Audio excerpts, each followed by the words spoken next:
शहाबुद्दीन जमीनी नेता थे। शहाबुद्दीन स्टूडेंट लाइफ से राजनीति करते आए हुए हैं, पुलिस का डंडा खाए हुए हैं, तब यहां तक पहुंचे हैं।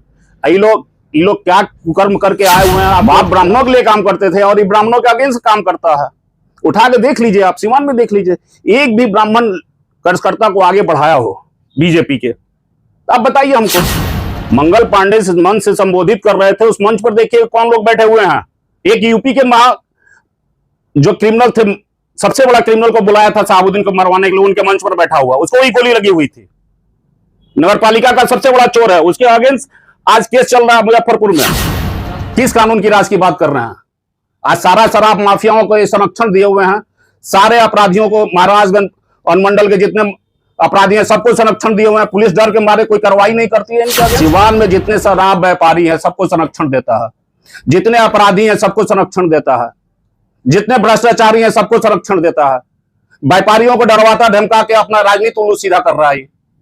ये आया चुनाव में इसको पता चला, बड़ा चोर जो आज हर योजना में 10% लूटता है सीवान जिला से, हर योजना में इसको 10% जाता है। शहाबुद्दीन से तुलना कर दीजिएगा।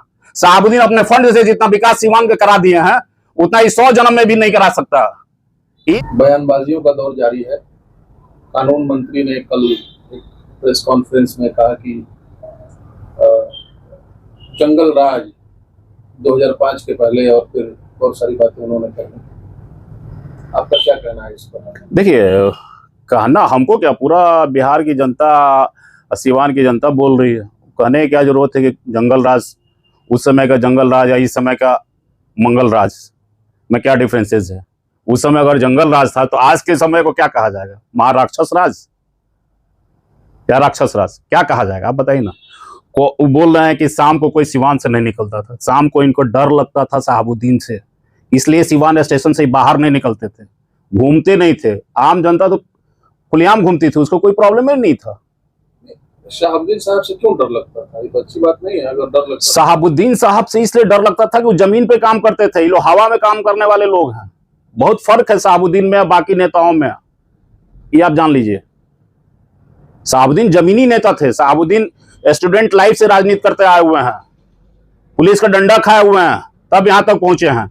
ये लोग क्या कुकर्म करके आए हुए हैं आपको जरा बता दें। इनके फादर अशोक राजपथ पे केमिकल का दुकान था, यही अमंगल पांडे जी का केमिकल का दुकान था, उसको सप्लाई करते थे। वहीं सुशील मोदी हुआ करते थे उसी विधानसभा क्षेत्र में, जेपी नड्डा जी वही पटना यूनिवर्सिटी में प्रोफेसर हुआ करते थे। फादर एक अच्छे खानदान से बिलोंग करते थे, अच्छे एक पंडित थे, एक ब्राह्मण महासभा चलाते थे, ब्राह्मणों का हित के लिए सोचते थे। और ये उनके सपुत्र जो बिहार के ब्राह्मणों का हित के लिए सोचता है, चाहे वो मिथिलेश पांडे हो, आपको अश्विनी चौबे हो या अवधेश पांडे हो, ऐसे 50 नाम है। सारे ब्राह्मणों को तो इसने गट्टर में ढकेल दिया है। बाप ब्राह्मणों के लिए काम करते थे और ये ब्राह्मणों के अगेंस्ट काम करता है। उठा के देख लीजिए, आप सीवान में देख लीजिए, एक भी ब्राह्मण कार्यकर्ता को आगे बढ़ाया हो बीजेपी के, तो आप बताइए हमको। नहीं, वो कह रहे हैं कि पहले आप लोग के दौर में, राजद के शासन में, अपराधियों को संरक्षण प्राप्त था सत्ता का, नेताओं के। हाँ, एक चीज बताए, बिल्कुल बिल्कुल ये बात उन्होंने सही कहा। उनके मंच पर देखिए, ये बात नहीं, आप दूर मत जाइए, उस मंच पर देखिए जिस मंच से उन्होंने प्रेस को संबोधित कर रहा था। मंगल पांडे से मंच से संबोधित कर रहे थे, उस मंच पर देखिए कौन लोग बैठे हुए हैं। कौन लोग? जिस जंगल राज की बात कर रहे हैं, जिस सीवान की बात कर रहे हैं, जिस अपराध की बात कर रहे हैं आप, 93 से लेके 2004 तक की बात कर रहे हैं, तो आप उठा के देख लीजिए उन लोगों का चरित्र क्या रहा उस समय। एक यूपी के जो क्रिमिनल थे, सबसे बड़ा क्रिमिनल को बुलाया था शहाबुद्दीन को मरवाने के लिए, उनके मंच पर बैठा हुआ, उसको ही गोली लगी हुई थी। नगर पालिका का सबसे बड़ा चोर है, उसके अगेंस्ट आज केस चल रहा है मुजफ्फरपुर में। नाम बता दीजिए किनकी बात कर रहे हैं? जिस मंच पर बैठे हुए लोग हैं, आप पता कीजिए कौन लोग हैं जिसके अगेंस्ट जिसके अगेंस्ट मुजफ्फरपुर कोर्ट में जो एमपी एमएलए कोर्ट है उसमें भ्रष्टाचार का केस चल रहा है नगर पालिका का, उनके मंच पर बैठा हुआ। अब नाम हम क्या लें, खुलेआम है भाई, एक आदमी नहीं, वहां कई आदमी बैठे हुए हैं नगर पालिका के चोर हैं, उनके एफआईआर है, क्रिमिनल के जन्मदाता लोग हैं, वो लोग बैठे हुए हैं, उनके सामने प्रेस कॉन्फ्रेंस कर रहे हैं। किस क्रिमिनल की, किस अपराध की बात कर रहे हैं आप? उठा के देख लीजिए आज के डेट में, कहना नहीं चाहिए, पूरा सिवान की जनता का, पूरा बिहार की जनता बोल रही है, रोज सिवान में एक व्यापारी की हत्या हो रही है, नहीं तो लूट हो रहा। आप उठा के देख ले कहीं भी सिवान के कोने में, सिवान के हिस्ट्री में जो लूट हत्याएं व्यापारियों के जितना हुआ है इस रिजिम में, ये 5 साल के अंदर, हमको नहीं लगा सिवान के हिस्ट्री में कभी ऐसा हुआ होगा। इतने व्यापारी मैंने अपराध से ग्रसित होंगे। वो तो कह रहे हैं कि शाम को 6 बजे के बाद पहले लोग घर से नहीं निकलते थे, डर का साया रहता था हमेशा 6 बजे के बाद। तो देखिए, डर के साया नहीं रहता था, ये डर के नहीं आते थे सिवान में। इनका जो क्रियाकलाप था राजनीति में और शहाबुद्दीन का क्रियाकलाप था, आसमान जमीन का फर्क है, समझे ना। शहाबुद्दीन जमीनी लीडर थे और ये हवा में उड़ते हुए लीडर है। इनका क्या कुकर्म था, कैसे या राजनीति में आए हैं, इसका चर्चा हम यहाँ नहीं कर सकते हैं, कहेंगे जमान मेरा गंदा होगा। पूरा बिहार की जनता, पूरा पटना के लोग जानते हैं कि कौन सी सीढ़ी चढ़ के ये राजनीति में आए हुए हैं। एक मंगल पांडे की बात आप कर रहे हैं, बताइए ना, इसका कोई एक भी प्रोजेक्ट बता दीजिए जो सिवान में लाया हो। कानून का राज है वो कह रहे हैं। किस कानून का राज है भैया? महिलाएं चलती रोड पे, आप एक चैन पहन के निकल जाए, उसके वापस घर आ जाए तो हम गुलामी लिखवा लेंगे।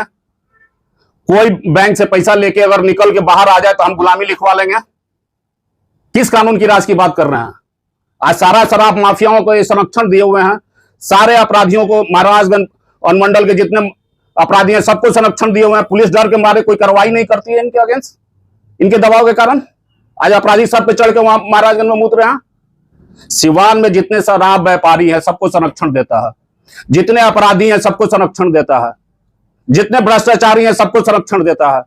व्यापारियों को डरवाता धमका के अपना राजनीति उल्लू सीधा कर रहा है। ये आ जाए चुनाव में, इसको पता चल जाएगा। गांव में तो 8-10 वोट नहीं मिलता बीजेपी को, इसके बूथ पे बीजेपी को 8-10 वोट नहीं मिलता है, क्या बात करेगा? जमीनी नेता होगा तब ना बात करेगा।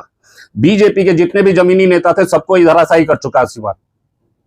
अब सवाल उठता है अजय बाबू कि इनका कह रहा है कि शहाबुद्दीन जंगल राज के अभिप्राय थे, एक अपराधी थे, आप उनको कैसे लेते हैं? शहाबुद्दीन के आप समर्थक हैं, कैसे लेते हैं उनको? शहाबुद्दीन के करेक्टर में, इसके करेक्टर में आसमान जमीन का फर्क है, आप तुलना कर दीजिएगा। हाँ, कैसे बोल दिया पत्रकार लोग, कैसे इसको फेस कर लिए, उंगली दिखा रहा पत्रकार को। ये चोर, इतना बड़ा चोर जो आज हर योजना में 10% लूटता है सिवान जिला से, हर योजना में इसको 10% जाता है। शहाबुद्दीन से तुलना कर दीजिएगा। शहाबुद्दीन अपने फंड से जितना विकास सिवान के करा दिए हैं उतना इस 100 जन्म में भी नहीं करा सकता। एक भी कोई नेता को बता दीजिए जो अपने फंड से कोई ऐसा काम किया हो सिवान में जो शहाबुद्दीन से कंपैरिजन किया जा सके। आज सेंट्रल गवर्नमेंट वर्ल्ड बैंक का फंड जो आ रहा है उसका काम हो रहा है, उसमें लूट हो रही है, उसको तो रोका ही नहीं जा रहा। अच्छा अजय जी, ये मंगल पांडे बीजेपी में एक बड़ा चेहरा है ब्राह्मण समाज का, अभी हम बोले ना, पर विश्वास बीजेपी नहीं, हम तो बोल रहे हैं। इस तरह की बातें एक माननीय के लिए बोलना कहीं ना कहीं ये नहीं, माननीय के लिए किस बात की माननीय भैया? ये माननीय कैसे हो गया आप बता दीजिए। वो चुनाव जीत के आया कि माननीय है? आप बता दीजिए। दलाली करके आप माननीय बन जाइएगा और जनता पर राज कीजिएगा। अपराध की बात करें, आप अपराध की बात कीजिए ना। आज पटना में कौन मर्डर किया है? लालू यादव और शहाबुद्दीन जाके मर्डर कर दिया क्या पारस होटल में, पारस हॉस्पिटल में? कब की घटना? ये आज सुबह की घटना है। कौन किया है? इस शहाबुद्दीन का नाम ले रहे हैं बार बार। अरे अपना काम गिनाओ ना कि तुम क्या किए हो, तुम अपने समय की बात करो ना, पिछले बात छोड़ दो। अगर पिछले बात की बात होती तो लालू यादव आज उनका परिवार मुख्यमंत्री रहता, आरजेडी यहाँ गवर्नमेंट में रहती। आरजेडी को लोगों ने हटाया सत्ता से कि तुमको बैठाया कि तुम कुछ अच्छा करो। अच्छा करने का मतलब ये है कि उससे अधिक तुम क्राइम हो रहा है, तुम कर रहे हो, पिछला आप देख लीजिए। अरे तुम वर्तमान की बात करो ना, अच्छे पॉलिटिशियन हो, वर्तमान की बात करो, अपने कार्य की बात करो। सर यहाँ लूट मचा हुआ, वो चाहे कोई भी जिला परिषद हो, नगर परिषद हो या कोई भी हो, हर जगह लूट मचा हुआ। एक शब्द भी आदमी बोला होता आप बता दीजिए भ्रष्टाचार के विरुद्ध में, अपराध के विरुद्ध में या किसी चीज के विरुद्ध। क्यों लगता है कि जंगल राज की बात कही जाती है? क्यों ऐसा लगता है कि शहाबुद्दीन को टारगेट किया जाता है? आपको ये लगता है क्यों ऐसा? देखिए, शहाबुद्दीन को राजनीति से हटाने में 100 साल लगेंगे, तब भी शहाबुद्दीन नहीं हटने वाले हैं सिवान से। ये आप जान लीजिए, न सीवान से ना बिहार से। वैसा लीडर अगर एक भी पैदा हो जाए तो हमारा बिहार सुधर जाए, ये आपको बता रहे हैं। शहाबुद्दीन में कमियां बस यही थी कि मीडिया में नहीं आते थे, बहुत कम बोलते थे, सफाई नहीं दिया करते थे, यही एक कमी थी। लेकिन उन्होंने जो किया, जिस सिद्धांत पर चलते थे, उस पर एक आदमी भी अगर चल के दिखा दे तो हम गुलामी लिखवाने के लिए तैयार हैं। शहाबुद्दीन की तुलना इन लोगों से आप मत किया कीजिए। कोई नहीं है आपके पूरे बिहार में जिससे कि आप शहाबुद्दीन की तुलना कर सके, चाहे कोई भी हो। आज विरोधी भी है जो भी शहाबुद्दीन का नाम लेता, कि शहाबुद्दीन होते तो ही नहीं होता। तो आपको लगता है कि चुनाव आते ही इस तरह का प्रोपेगेंडा किया जाता है, जंगल राज का अभिप्राय बताया जाता है शहाबुद्दीन को? अरे भाई, जंगल राज की आप कर रहे हैं, आप किस जंगल राज की बात कीजिए? आप वर्तमान की बात कीजिए ना, कि उससे महाजंगल राज तो आज है। उस जंगल राज में तो इतनी हत्याएं नहीं होती थी, इतनी लूट नहीं होती थी, इतने व्यापारियों को तंग नहीं किया जाता था, व्यापारियों को हत्या नहीं होती थी। आज कौन स्वर्ण व्यापारी है जिसके आप मैंने सिवान से बाहर आप चले जाइए, वो आंध्र बाजार हो, लखनऊ ऐसी रघुनाथपुर बाजार हो, महाराजगंज हो, अफराद हो, मलमलिया हो, कहीं भी ले लीजिए, अगर दुकान खोल कर बैठा नहीं लूट लिया जाता हो।